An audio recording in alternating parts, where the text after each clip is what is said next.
Hello, good afternoon. Luto tayo ng kamote.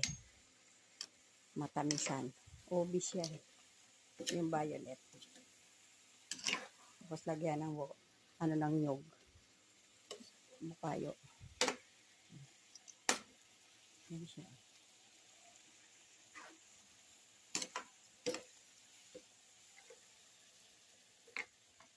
Pwede malakas ako yung masusunog siya.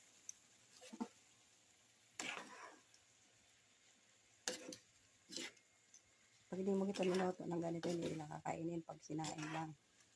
Kailangan matamisan mo.